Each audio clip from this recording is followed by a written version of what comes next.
The Voices in Entertainment podcast is where industry insiders talk openly about how they broke into the world of entertainment.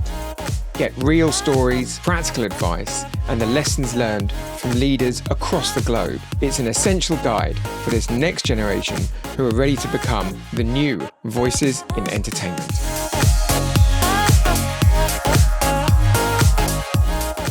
Good afternoon and welcome to the first edition of the Global Entertainment Awards Voices of Entertainment.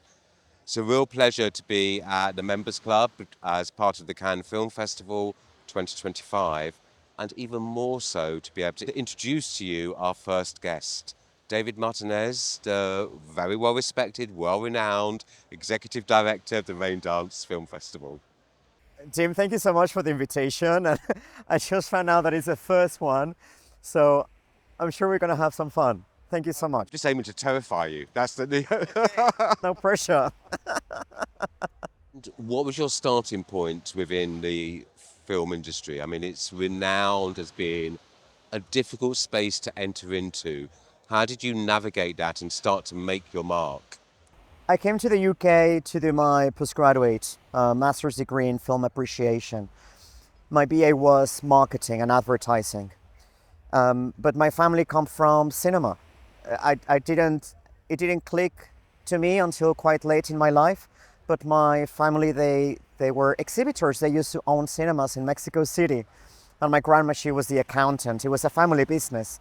It came later in my life that I understood that I'm passionate of sharing, pitching, understanding the psychology behind things. So I studied advertising to do that. And then I understood that if I was going to promote a product, may as well be something that I'm very passionate about, which is film and understanding film as a product. With the help of my teacher from the Guadalajara Film Festival, we put this project together.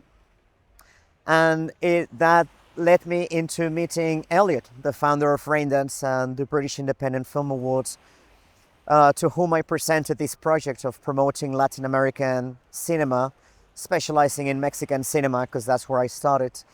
And he opened the doors and he was like, just show us what you have. It's a huge market and we're ever so fascinated about Mexican cinema.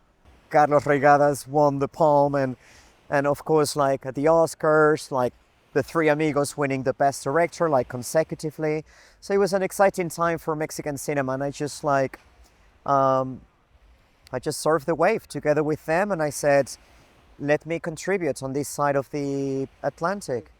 Films are products, and cinema comes from the creative industries. It's a huge element, and it's also it's tourism. No wonder why we are in Cannes, no? It's a big attraction for tourism. So that's how I presented to Mexico, and that's how they understood the mission, and they've been helping me, and that specific project helped me to understand how to pitch it to other territories and other countries. So I think that's been one of my main contributions to Raindance, to make it more international, to expand markets, and understanding that it's all about how you pitch it.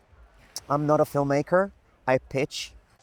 But there is that to actually have an understanding of the creative process, what's informing that, what's being delivered, but then also how that is actually sits within a commercial landscape is quite a balancing act, is quite a skill to be able to negotiate between those two spaces. Yeah, I mean, at the end of the day, I landed in an amazing project that is Raindance. So for me, it's not a hard sell. It's just about, because what we stand for at the festival is supporting emerging voices, under 25ers. Our tagline is Discover, Be Discovered. So, and naturally, because of the amount of years that Raindance has been around, as a film school, as a festival, naturally, many people has touched Raindance in many occasions in their careers. From Olivia Colman, from Ken Loach himself, from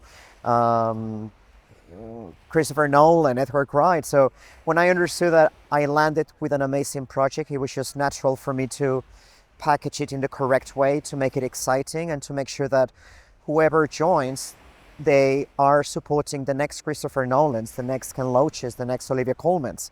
So it's actually quite refreshing for brands, for countries to understand that you have big festivals, but you have spaces where emerging talent and fresh voices can shine. Festivals, they carry this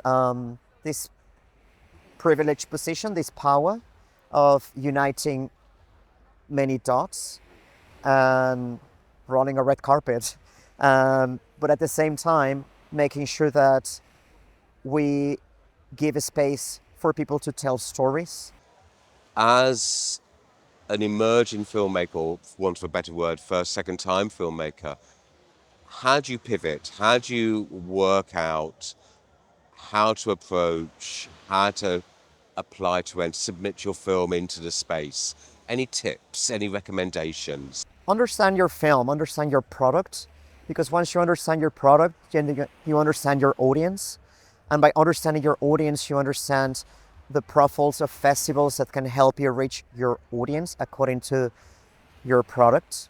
If it's a horror, if it's a queer, but also try to be realistic. If it's your first film, for example, and of course you put your heart and soul in there, but you need to make sure that, I always say, don't just pitch to the big festival. Sometimes you are lucky and you do get, we see cases of student films being selected officially in competition.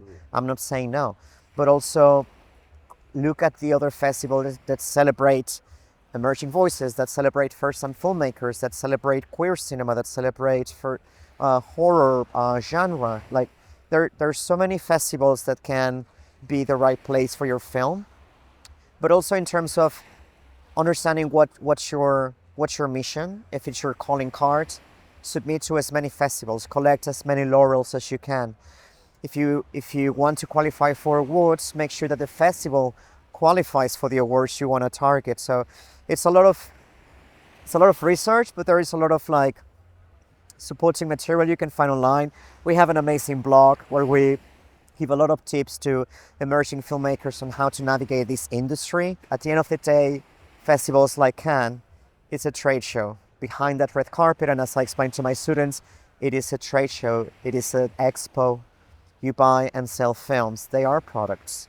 So, and it's not the filmmaker selling the film.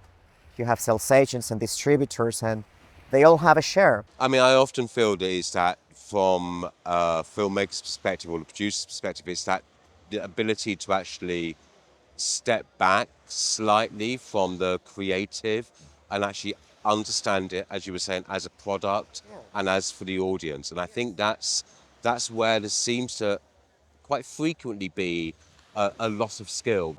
Exactly, and the way I explain to filmmakers, I say, dare I not touch that camera? I don't know how to operate it. I do not. I respect the person who does it, and if I ever need one, I'll call a person, an expert, to do it.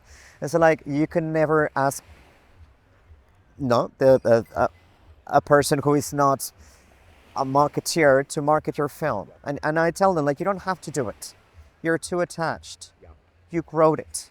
But like, you need to get a marketing person to package it in the correct way. Call that marketing friend that you have, even that is starting advertising, I don't know. If you have a bit of budget, set some budget for marketing, because they can help you understanding your film. Frequently, I feel that's left to the last moment, which can so often be a bit late in the day. At what point during the pre-production, production process would you recommend bringing in the marketing voice? I would strongly recommend to bring it from when you start your creating process. I've had successful cases that from the script they understand this process, and they approach a marketing person, they approach even a designer to create a poster based on your script, so that you can create a proof of concept that you can pitch it to your investors. Like, help package it in the correct way so that you can pitch it correctly. It's very, when you're too attached and too close, you don't see this, but even from the script, from the creative process, just understand. And if you need to shape it, that's the right moment to reshape it, to understand that actually I need more diversity, actually I need to be more current, actually I need to be more specific in my genre. It's not just, my short is a drama. No, you need to understand, like, no, like, yeah, but what about it? Like, how are you gonna pack, to what festivals are you gonna submit? Like, how are you gonna categorize it? So I think from the very start, and if you do that, honestly, magic happens, because once it's done, it's done. And we can help as much as we can, obviously.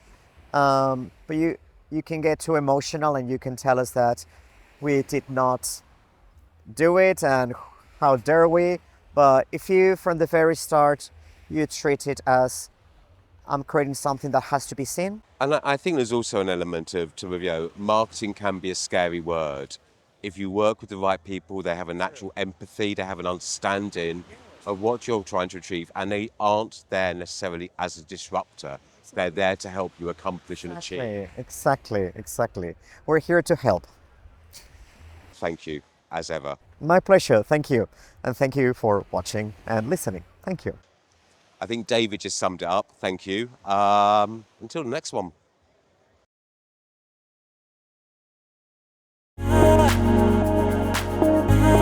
Voices in Entertainment is brought to you by the Global Entertainment Awards, the art of selling the story.